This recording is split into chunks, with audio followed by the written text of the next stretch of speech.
मैं श्रीमती प्रियंका देवी, wife of Somvir भोला धानक की धर्मपत्नी, आप सभी ग्रामवासियों को नमस्कार करती हूँ। मैं इस गांव से सरपंच पद के लिए की उम्मीदवार हूँ। मेरा चुनाव चिन्ह हैंडपंप है और मेरा वोटिंग मशीन पर मेरा नंबर चौथे नंबर पर है। अगर आप सभी ग्रामवासियों को मेरी बातें सच्ची और मुझमें कुछ योग्यताएं दिख नज़र आती हैं तो आप मुझे ज़्यादा से ज़्यादा संख्या में वोट देकर सफल बनाएं।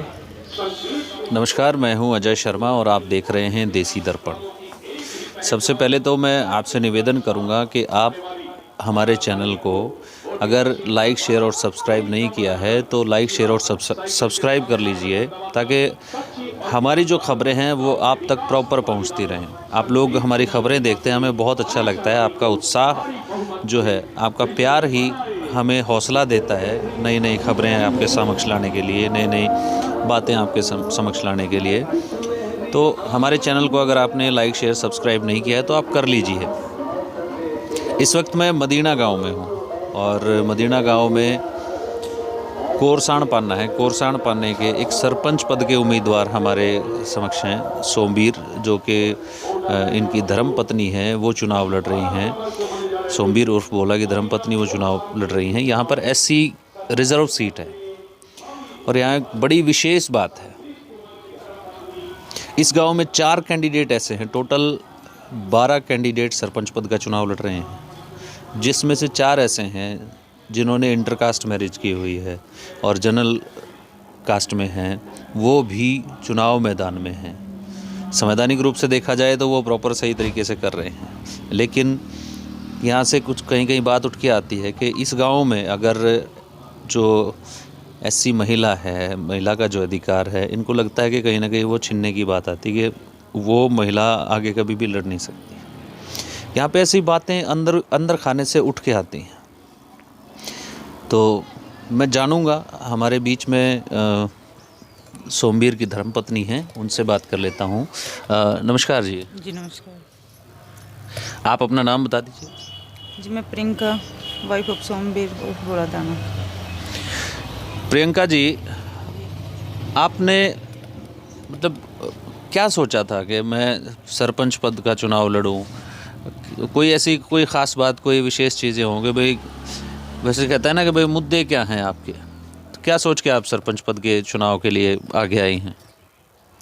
जी मैं सरपंच पद के चुनाव के लिए आगे आई हूँ अपने गांव के विकास के लिए, मूलभूत आवश्यकताओं के लिए। जो मेरे गांव में हैं समस्याएं हैं, जैसे कि पानी की समस्या है।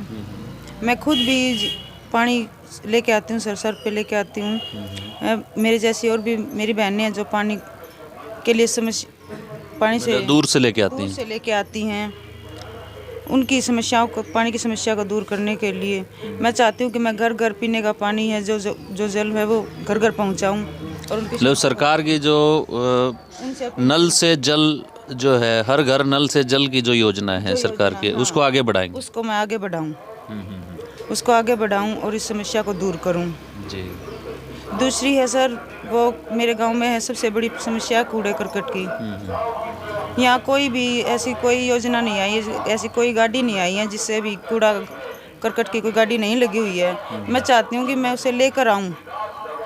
अच्छा, मतलब जैसे और गांवों में, पंचायतों में कूड़ा उठाने के लिए रेडियां लगाई गई हैं, इस गांव में नहीं है ऐसी कोई व्यवस्था? कोई व्यवस्था नहीं है इस गांव में। अच्छा। ऐसी इस गांव में कोई व्यवस्था नहीं है। इस गांव में बड़े बड़े एमएलए रह चुके हैं और भी बड़े बड़े सरकारी पद पर अधिकारी रह चुके हैं, वो किसी ने कोई समस्या का हल नहीं किया। मैं चाहती हूँ कि अगर मेरा ग्रामवासी मुझे इसके लिए चुनते हैं, इस पद के लिए चुनते हैं, तो मैं लेके आऊँ, मैं अपने गांव की समस्या को दूर करूं। इस गाड़ी को, कूड़ा करकट की जो गाड़ी है उसे लेकर आऊँगा गाँव में। जी जी जी। ठीक। और समस्याएं सर, मेरे खेल की समस्याएं, जैसे मेरे गांव की जो लड़कियां हैं वो खेल के लिए बाहर जाती हैं, जैसे रोहतक जैसे स्टेडियम में जाती हैं।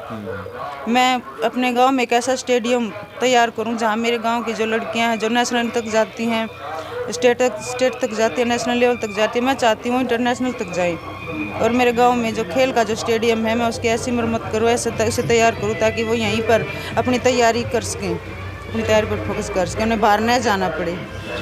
जो बड़े घर की हैं वो बाहर तक चले जा सकती हैं, जो लेकिन गरीब घर की जो लड़कियां हैं वो नहीं जा सकती हैं। उनके पास ऐसी व्यवस्था नहीं होती है, वो अपनी जो खेल की भावना है उसको अंदर ही दबा लेती हैं। तो मैं चाहती हूँ कि मैं अपने गांव के लिए खेल की परिसर का जो है वो अच्छे से व्यवस्था करूँ। हाँ, मतलब उसका लड़कियों के लिए खेल की सुविधा आप गांव में ही कराना चाहती हो। आपका कहने का मतलब ये है कि जो गरीब समाज से जो बच्चे आते हैं, हाँ जी, हाँ जी। जो आम समाज से बच्चे आते हैं, वो खेल में रुचि चाहते हुए भी उनकी रुचि नहीं बन पाती है क्योंकि वो बाहर खेलने नहीं जा सकते। आपका कहने का मतलब ये है जी। इनके पतिदेव हैं, निवेदक हैं सरपंच पद के, प्रियंका जी के। तो मैं इनसे भी जान लेता हूँ कि क्या ऐसी विशेषता है कि भाई सरपंच पद के लिए आगे आए हो। सबसे पहले तो सर मैं सभी ग्रामवासियों को और अपने देसी दर्पण टीवी चैनल को सबको हाथ जोड़ के राम राम करता हूँ सर। तो मेरा लक्ष्य यही है सर कि गरीब बच्चे जैसे हैं तो इनको किताबें, खेलने की सुविधाएं, जैसे मूलभूत आवश्यकता होती हैं। सबसे पहले तो हमारे गांव में सबसे बड़ी समस्या पानी की बहुत है सर। तो ये जो महिलाएं हैं सर हमारे गांव की, ये बहुत दूर से पानी लाती हैं सर। हमारा सबसे पहले लक्ष्य यही रहेगा कि हर घर जल पहुंचे। हमारा ये सबसे पहले लक्ष्य हमारा यही रहेगा। अगर हमारे गांव हमारे को चुन के इस पद के लिए भेजता है तो सबसे पहले हमारा यही लक्ष्य रहेगा सर जी।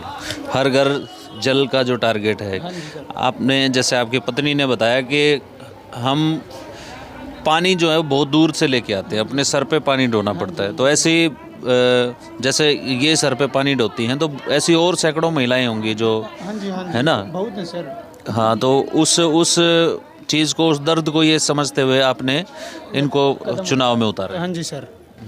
तो सबसे पहले तो सर मैं आपको बता देता हूँ, जैसे हमारे गरीब बच्चे हैं सर, वे पढ़ाई के मामले में जैसे उनको भरपूर किताबें, बुक हैं, ये मिल नहीं पाती। तो हम यही सोच रहे हैं कि जिस भी घर में गरीब बच्चे होंगे उनके लिए हम विशेष सुविधा उपलब्ध कराएंगे सर। और जैसे खेल का स्टेडियम है सर, हमारे खेल के स्टेडियम में जैसे लड़कियां भी खेल नहीं जाती हैं सर, वहाँ पे कोई भी टॉयलेट भी नहीं है सर, नहीं पीने की व्यवस्था है सर। हम सोच रहे हैं, हम अगर भगवान हमको गाँव राम बना देता है तो सर उनके लिए हम स्पेशल टॉयलेट करवाएंगे, पीने के पानी का शुद्ध जल आरओ के साथ उस स्टेडियम के अंदर लगवाने का काम भी करेंगे सर। बिल्कुल। क्या नाम है, महिलाओं की एक बहुत सारी ऐसी समस्याएं होती हैं जो किसी के सामने कही नहीं जाती। महिला की समस्या महिलाएं ही समझती हैं, है ना।